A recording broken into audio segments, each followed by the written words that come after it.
અમદાવાદ સહિત રાજ્યના અનેક વિસ્તારોમાં આજે સોમવારે સવારથી જ વરસાદ વરસી રહ્યો છે, ત્યારે હજુ 5 દિવસ માવઠો ગુજરાતવાસીઓનો પીછો નહીં છોડે। હવામાન વિભાગની આગાહી અનુસાર સૌરાષ્ટ્ર કચ્છમાં અતિભારે વરસાદ પડી શકે છે।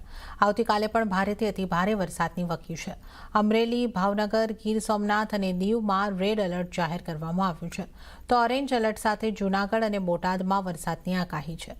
દક્ષિણ ગુજરાતમાં પણ ભારે વરસાદની આગાહી છે, જેના પગલે માછીમારો માટે આગામી 5 દિવસ દરિયો ન ખેડવા सूचना આપવામાં આવી છે। हेवी रेनफॉल रहेगा अगले 5 दिन के लिए, heavy to very heavy with extremely heavy rainfall का भी वार्निंग दिया गया है।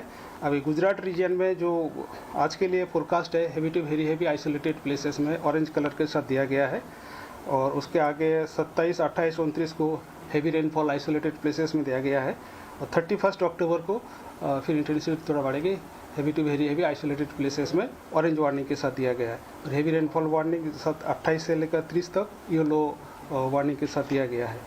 और जो सौराष्ट्र कच्छ के लिए आज एक्सट्रीमली हेवी रेनफॉल का वार्निंग दिया गया है, मेनली दक्षिण जो सौराष्ट्र की ज़िला है उसके लिए दिया गया है। और उससे आगे 28 अक्टूबर को हेवी रेनफॉल का आइसोलेटेड प्लेसेस में दिया गया है, और 29, 30, 31 के लिए heavy to very heavy rainfall orange colour के साथ दिया गया है आइसोलेटेड प्लेसेस में। तो રાજુલા પંથક બાદ ગીર સોમનાથ પંથકમાં પણ આકાશી આક્રમણથી ચારે બાજુ કહેર। રાજુલા બાદ ગીર સોમનાથ પંથકમાં પણ માવઠાએ પથારી ફેરવી। ગીર સોમનાથના ઉનામાં ભારે વરસાદથી તારાજી સર્જાએ ઉનાના માડગમ બેટમાં ફેરવાઈ ગયું હતું। ત્યાં સાથે જ ગામના ખેતરવાડી, માંડી, ગામની બજારો નદી બની ગઈ હતી। ચારે બાજુ તારાજી સર્જાઈ હતી। પાણીમાં કેટલાક લોકો પણ ફસાયા। લોકો ધસમસતા પાણીમાંથી પસાર થવા મજબૂર બન્યા। નાના ભૂલકાઓને ખભે લઈને જવા પડ્યા। પાણીમાં આગ તરતી મગફળી અને ગામના ડૂબેલા રસ્તાના ભયંકર દ્રશ્યો છે ઉનાના લેરકા અને સોખડા ગામના। અહીં પણ માવઠા એવી તારાજી સર્જી કે આખું ગામ પાણી થઈ ગયું। રૂપેણ નદીનું પાણી ગામમાં ઘૂસી જતા ગામની બજારોમાં 5 થી 6 ફૂટ પાણી ભરાઈ ગયા। તો એક ઘરમાં પાણી ઘૂસી જતા રૂમમાં પડેલી મગફળી પાણીમાં તરતી જોવા મળી। ગામમાં પાણી ફરી વળતા ગામનો વાહન વ્યવહાર બંધ થઈ ગયો। ઉનાના કેસરિયા ગામની સ્થિતિ પણ દયનીય બની। સતત કમોસમી વરસાદને કારણે ખેતરો સંપૂર્ણ બેટમાં ફેરવાયા। કેસરિયા ગામમાં જ્યાં જુઓ ત્યાં પાણી જ પાણી જોવા મળી રહ્યું છે। માવઠાનો માર એટલો ઊંડો છે કે જે ખેડૂતને દીવાના ડુંગર તળે ડૂબી રહ્યા છે। ખેડૂતોએ ખેતરમાં કાઢેલી મગફળીના પાથરા પલળ્યા છે। ખેડૂતોના મોઢે આવેલો કોળિયો છીનવાઈ ગયો છે। ઉકળાવી નાખે અને હૃદયમાંથી કંપારી છોડાવી નાખે એવા દ્રશ્યો ગીર સોમનાથના ગામડાના છે। અહીં 2 દિવસથી વરસાદ એવી તારાજી સર્જી છે કે ખેતરોના ખેતરો નદી બની ગયા છે। મહિનાઓની મહેનત પર વરસાદ એક જ ઝાટકે પાણી ફેરવી દીધું છે। ખેડૂતોના મોઢેથી કોળિયો નહીં, આખી થાળી જ છીનવાઈ ગઈ છે। મગફળીના પાથરા ખેતરમાં તરવા લાગ્યા છે। ખેડૂતોની આશાઓના વાવેતર પણ જાણે કે દરિયો ફરી વળ્યો હોય તેવા દ્રશ્યો છે। પશુઓનો ઘાસચારો પણ નષ્ટ થઈ ગયો છે। ગીર સોમનાથના કોડીનારના બાવાના પીપળવા ગામે પણ વરસાદ વેરી બન્યો છે। અહીં પણ મગફળી પાણીમાં વહેતી નજરે પડી। ખેડૂતોએ મહામહેનતે તૈયાર કરેલી મગફળી પાણીમાં પલળી જતા રડવાનો વારો આવ્યો છે। તો આ તરફ ભાવનગર જિલ્લામાં માવઠાએ ભૂક્કો બોલાવતા ખેડૂતોના મોઢા સુધી આવેલો કોળિયો ઝૂંટવાયો। ભાવનગર પંથકમાં પણ માવઠાએ કમઠાણ સર્જી છે। મહુવા પંથકમાં 5 થી વધુ ઇંચ વરસાદ ખાબકી જતા ગામડાઓમાં જળબંબાકારના દ્રશ્યો સર્જાયા। ગામની નદીઓમાં ઘોડાપૂર આવ્યું, રોડ પાણીમાં ગરકાવ થયો। ત્યારે મહુવાના માલણ નદીમાં પૂર આવતા ગામમાં પાણી ઘૂસી ગયું। ભાદ રોડના ઝાપા તેમજ નીચાણવાળા વિસ્તારમાં નદીનું ધસમસતું પાણી આવી ગયું હતું। અનેક ઝૂંપડાઓને તાણીને લઈ ગયું હતું।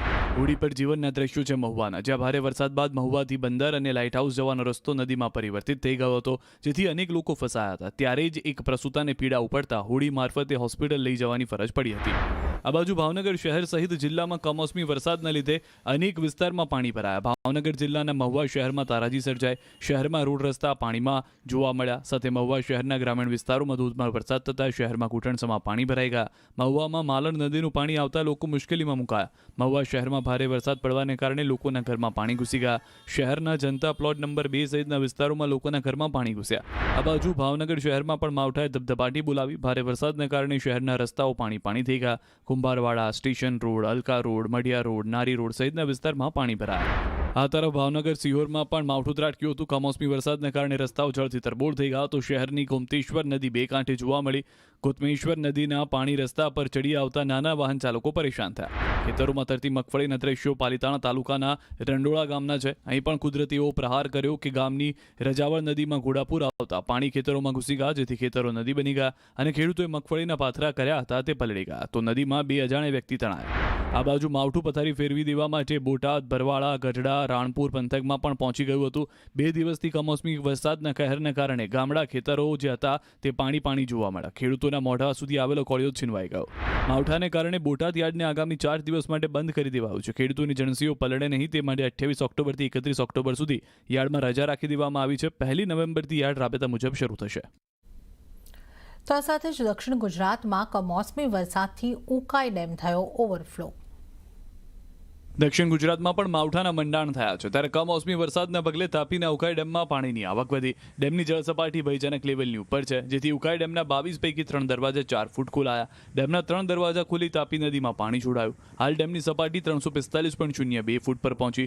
ઉપરવાસમાંથી હાલ 46,418 ક્યુસેક પાણીની આવક છે, જેની સામે એટલું જ પાણી તાપી નદીમાં છોડવામાં આવી રહ્યું છે, જેથી તાપી કાંઠાના ગામોને સાવચેતીના ભાગરૂપે એલર્ટ કરાયા. આ બાજુ નર્મદા જિલ્લામાં મોડી રાતથી કમોસમી વરસાદ પડ્યો. પાંચે તાલુકામાં સરેરાશ 2 ઇંચ વરસાદ પડ્યો. સૌથી વધુ વરસાદ ડેડિયાપાડામાં 3 ઇંચ વરસાદ જોવા મળ્યો. સાગબારામાં 2.5, તિલકવાડામાં 2.5 ઇંચ, ગરુડેશ્વરમાં 2 ઇંચ, નાંદોદમાં 2 ઇંચ વરસાદ વરસ્યો. છેલ્લા 2 દિવસથી વરસાદ પડતા પાકને નુકસાન જવાની ભીતિ છે.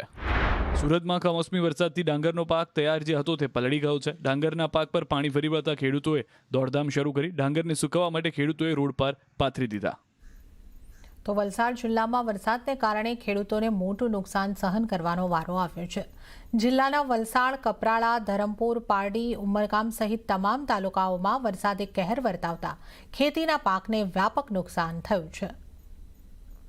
ભાઈ, કેટલું નુકસાન છે અને આ તમારા ગામમાં શું નુકસાન છે? અમારા ગામમાં મુખ્ય નુકસાન અત્યારે એવું છે કે કમોસમી વરસાદ એટલો બધો ચાલુ છે અત્યારે, અને હજી ચાલુ જ છે, આવવાનો જ છે. અમારું મુખ્ય પાક ગામમાં ડાંગરનો છે. જે અમારે એટલો ડાંગર નુકસાન થયું છે કે ગામમાં જેટલા પણ ખેડૂતો છે એમના કોઈના પણ ખેતરમાં ડાંગર કોઈ કાપી શક્યા નથી. વરસાદ એટલો બધો ચાલુ છે કે બધું ડાંગર પડી ગયું છે અને ભીનાઈ ગયું છે બધું. જે કે આ તમે ઊભા છો જોવો છો, મારું આ ખેતર છે એમાં કાપેલો પાક બધો પડી જાય છે. એ બધો પડી ગયો અને બધો ભીને ગયો છે અને અમને ઉઠાવીને મૂકવાનો પણ સમય ના મળ્યો. જેટલું પણ જોવો તમે કે આખું નુકસાન જ છે. જેવું મારું નથી કે આખા ઉમરગામ તાલુકાના ગામના બધા જ ખેડૂતોના ખેતરમાં એ રીતે નુકસાન થયું છે. દાદા, આપણે શું વાવેલું હતું ખેતરમાં? વેંગણ હતા. અચ્છા, બીજું ડાંગરનો પાક કઈ રીતે? ડાંગરના પાક વાવેલા. તો શું થયું છે અત્યારે? અત્યારે બધું પલળી ગયું આખું. કાપેલું એવું જાય ગયું નીચે પલળીને. નુકસાન થઈ ગયા આખું ને ઉઠાવી શક્યા એવું બી નથી. જે પાક થતે એનાથી શું કરતે એમ? હતા આપણા વર્ષભરનું હમણાં ખાવાનું બધું અમે ચાલી રહેતું આખું એમ. હવે તો બગડી ગયું છે. બગડી ગયું તો હવે વિચારતું લાઈને ખબર પડે. મજૂર ખેત મજૂર કરવું પડશે. ગયા વખતે કેટલી આવક થયેલી હતી? 15-20 હજારનો થયેલો છે ભાત. અચ્છા, આ વખતે બધું જ નુકસાન છે. નુકસાન જ. ખર્ચો કેટલો કરેલો? એ જ આ 10-15 હજારનો ખર્ચો થઈ રહ્યો.